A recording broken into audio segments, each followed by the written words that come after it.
count atomic bomb mission number 1. Cameraman Johnson, soundman Polar. Location, Tokyo.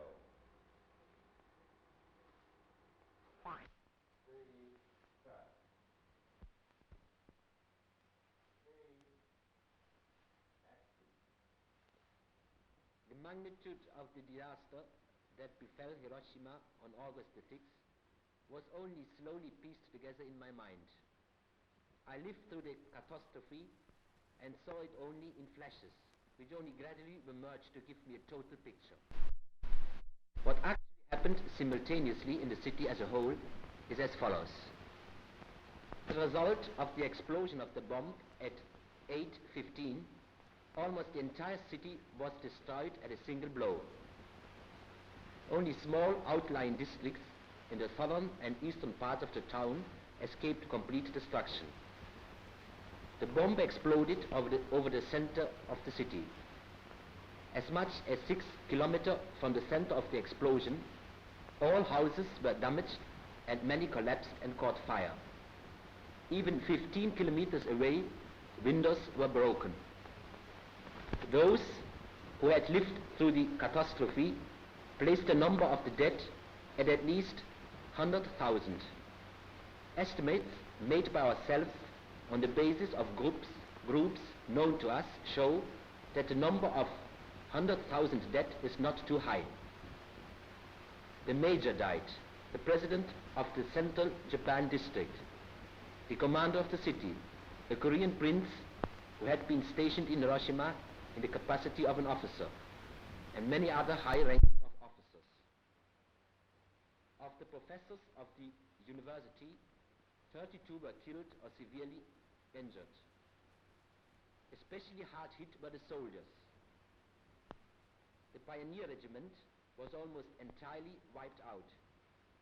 The barracks were near the center of the explosion. Thousands of wounded who died later could doubtless have been rescued had they received proper treatment and care. But rescue work in a catastrophe of this magnitude had not been envisioned. Since the whole city had been knocked out at a blow, everything which had been prepared for emergency work was lost, and no preparation had been made for rescue work in the outlying districts. Only several cases are known to me personally where individuals who did not have external burns later died. There were rumors that the ruins of the city emitted deadly rays and that many workers who went there to aid in the clearing died, and that the central district would be uninhabitable for some time to come. I have my doubts as to whether such talk is true, and myself and others who worked in the ruined era for some hours shortly after the explosion suffered no such ill effects.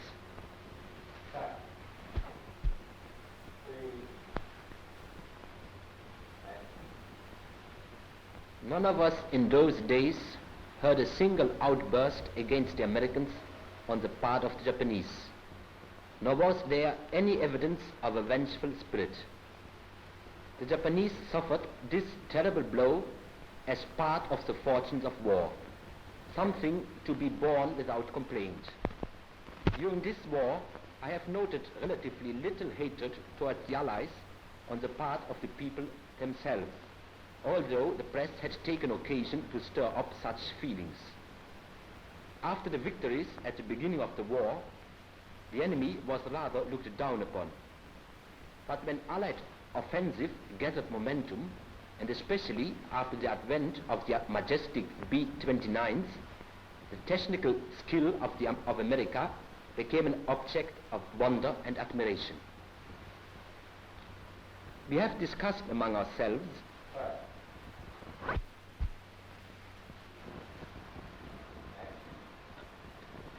the ethics of the use of the bomb. Some consider it in the same category as poison gas and were against its use on a civilian population. Others were of the view that in total war, as carried on in Japan, there was no difference between civilians and soldiers, and that the bomb itself was an effective force tending to end the bloodshed, warning Japan to surrender, and thus to avoid total destruction. It seems logical to me that he who supports total war in principle cannot complain of a war against civilians. The crux of the matter is whether total war in its present form is justifiable even when it serves a just purpose. Does it not have material and spiritual evil as its consequences which far exceed whatever the good that might result? When will our moralists give us a clear answer to this question? Ready. Action. Father, would you introduce yourself, please? I am Father Johannes Siemes, professor of philosophy at the Catholic University of Tokyo, which is under management of the Jesuit fathers. What were you doing in Hiroshima at the time of the explosion? Well, my philosophical class was evacuated from Tokyo to Hiroshima about 5 months ago, and I was staying with my class at a house of studies at the outskirts of the city of Hiroshima. Could you describe exactly what happened in the morning of August the 6th? I was in my room, which faces the valley, and suddenly I saw a light, like magnesium light, flashlight, which filled the whole valley. And looking out of my window to find out the reason for this peculiar phenomena, I saw nothing besides this light, and turning from the window to the door of my room, I heard a crash. It may have been 10 seconds after seeing the light, the flashlight, and immediately I was covered with splinters of the window frames and glass sticking into the walls and actually in my flesh itself.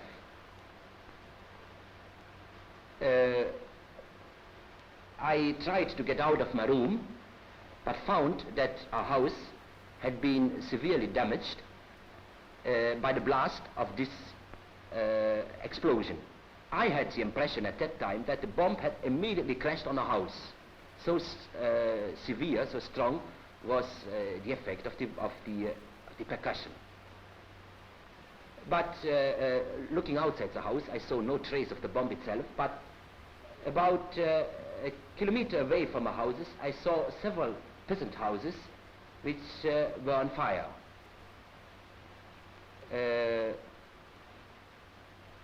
After a while, we saw a procession of people coming from the outskirts of the city up the valley. Many of them, most of them, were wounded, especially the parts of the body which were not covered by clothes, like hands, feet, back. They came up to our house, and we did what we could, but there were no possibility to give much of aid. As a matter of fact, we used all our grease we had at that wartime in the house, and it was exhausted in a moment. How many people do you think were killed?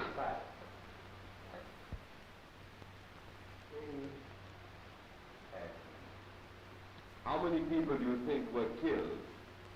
All of us who lived through this experience at the spot estimate the numbers of dead at least at 100,000. This estimate is not based on official figures, but just on our knowledge of special groups in under the population.